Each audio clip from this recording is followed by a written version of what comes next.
Ticket എടുക്കുകയും ചെയ്ത് 1100 രൂപ പൈസ വാങ്ങി പോവുകയും ചെയ്തു. ഒരു സംശയം തോന്നിയില്ല, അങ്ങനത്തെ ടിക്കറ്റാണ് ഞാൻ ടിക്കറ്റ് കാണിച്ചിരുന്നത്. ഇത് വലിയ വലിയ ഷോപ്പിലൊന്നും പോയി പറ്റിക്കൂല. ഒരു കൺ ചെയ്തെടുക്കുക.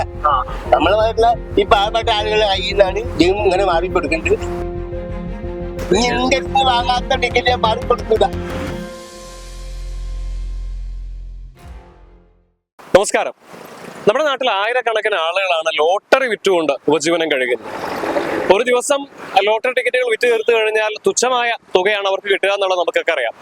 അത്രക്കാരെയൊക്കെ പറ്റിക്കുന്നത് എത്രമാത്രം ക്രൂരമായിരിക്കും അല്ലേ? അത്തരത്തിൽ ലോട്ടറി ടിക്കറ്റിനകത്ത് കൃത്രിമം കാണിച്ചുകൊണ്ട് ഏതാണ്ട് 2400ഓളം രൂപ പറ്റിക്കപ്പെട്ടതിന്റെ കഥയാണ് കോഴിക്കോട് ബേപ്പൂരിനടുത്ത് നടുവട്ടത്ത് ലോട്ടറി കച്ചവടം നടത്തുന്ന സുരേഷിന് പറയാനുള്ളത്. ഇപ്പോൾ അദ്ദേഹം നമ്മളോടൊപ്പം ഉണ്ട്. ഇക്കഴിഞ്ഞ വെള്ളിയാഴ്ചയായിരുന്നു സംഭവം. അദ്ദേഹത്തിന്റെ അടുത്ത് കാരുണ്യ ലോട്ടറിയുടെ ടിക്കറ്റുമായിട്ട് ഒരാൾ വരുന്നു. ലോട്ടറി ടിക്കറ്റിന്റെ ഫലം എത്രയാണെന്ന് പരിശോധിക്കാനായിട്ട് പറയുന്നു.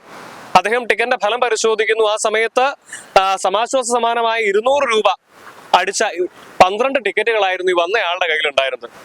പാവം അത് ടിക്കറ്റ് മേടിച്ച് തന്റെ കയ്യിലുണ്ടായിരുന്ന കാശും അയാൾക്ക് കൊടുക്കുന്നു. പിന്നീട് വിശദമായ പരിശോധനയിലാണ് മനസ്സിലാവുന്നത് വൈറ്റ്നറിനകത്ത് കൃത്രിമം കാണിച്ചുകൊണ്ടായിരുന്നു ഇത്തരത്തിൽ ആ സമാശ്വാസ സമ്മാനമായ 200 രൂപ ആ വന്ന ആൾ അടിച്ചു മാറ്റിയത് എന്നുള്ളത്. എന്തൊക്കെയായാലും ഇപ്പം അദ്ദേഹം നമ്മളോടൊപ്പം ഉണ്ട്. സുരേഷ് ഏട്ടൻ, നമുക്ക് ചോദിക്കാം, എന്താ ഇപ്പൊ അന്ന് സംഭവിച്ചത്?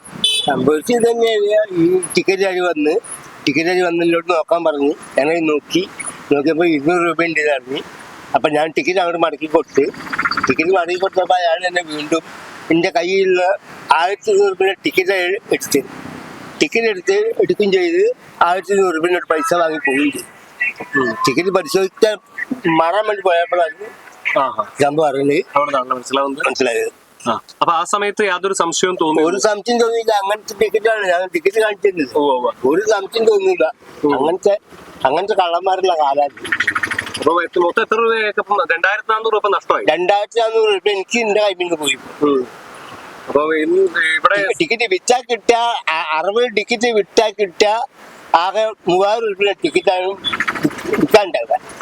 60 ടിക്കറ്റിന് ഈ 3000 രൂപ വിറ്റാല് 2610 രൂപ ടിക്കറ്റിന് വാങ്ങണം. ബാക്കിയുള്ള പൈസ അതിന്റെ കമ്മീഷൻ ഉണ്ടാവുക. അതിന് 1-2 ടിക്കറ്റ് പോയില്ലെങ്കിൽ അതും എന്റെ കയ്യിൽ നിന്ന് പോകും. അങ്ങനത്തെ ആളുകളെ പറ്റിക്കാൻ വരുന്നത് ഇപ്പൊ. ഇത് വലിയ വലിയ ഷോപ്പിലൊന്നും പോയി പറ്റിക്കൂല. ഒരു കൺ ചെയ്തെടുക്കുക. നമ്മളെ നാട്ടിലെ ഈ പാവപ്പെട്ട ആളുകളുടെ കയ്യിൽ നിന്നാണ് ഇതും ഇങ്ങനെ മാറിക്കൊടുക്കുന്നുണ്ട്. അങ്ങനത്തെ കുറെ ഒട്ടനവധി അനുഭവങ്ങളുണ്ട്. എപ്പോഴാണ് മനസ്സിലാവുന്നത്? ഇനി ഞാൻ എന്റെ അടുത്തല്ലാതെ മറ്റാൾ ടിക്കറ്റ് മാറിക്കൊടുക്കൂലെന്ന് തീരുമാനിക്കുകയും ചെയ്തു. ടിക്കറ്റ് വെക്കാൻ പൈസ ഉണ്ടേ. ഉള്ള പൈസ ഒക്കെ കോപ്പറേറ്റീവ് ബാങ്കിലേക്ക് ജീവിച്ച കാശിനെ കൊടുക്കുകയും ചെയ്ത് ഉള്ള പൈസ ആയിട്ട് ബാങ്കിലാണ്. ഇപ്പം ബാങ്കിൽ പോയി എടുക്കണം. ഇപ്പം എന്തൊക്കെയായാലും വല്ലാത്തൊരു അവസ്ഥയാണ്. അവസ്ഥ ഭയങ്കര അവസ്ഥയുണ്ട്. കള്ളം പോലീസിൽ പരാതി ഒന്നും കൊടുത്തില്ല. പോലീസ് പരാതി കൊടുത്തു. പിന്നെ അതിന്റെ വെച്ചാൽ നടക്കണ്ടേ. പിന്നെ ബുദ്ധിമുട്ടാണ്. ഞാൻ ശ്രദ്ധിച്ചാൽ മതി. ഇനി എന്റെ അടുത്ത് വാങ്ങാത്ത ടിക്കറ്റ് ഞാൻ മാറിക്കൊടുക്കൂല. ഇനി പറ്റൂല. ഇപ്പോൾ ഇവിടെ സംഭവിച്ചിരിക്കുന്നത് എന്താണെന്ന് വെച്ച് കഴിഞ്ഞാൽ ഞാൻ ഈ പറഞ്ഞ പോലെ 30-ാം തീയതിയിലെ ലോട്ടറികളാണ്.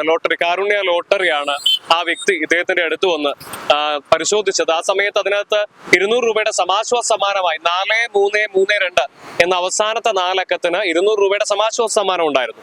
അത്തരത്തിലുള്ള 12 ടിക്കറ്റുകളാണ് വന്ന വ്യക്തി സുരേഷിന് നൽകിയത്.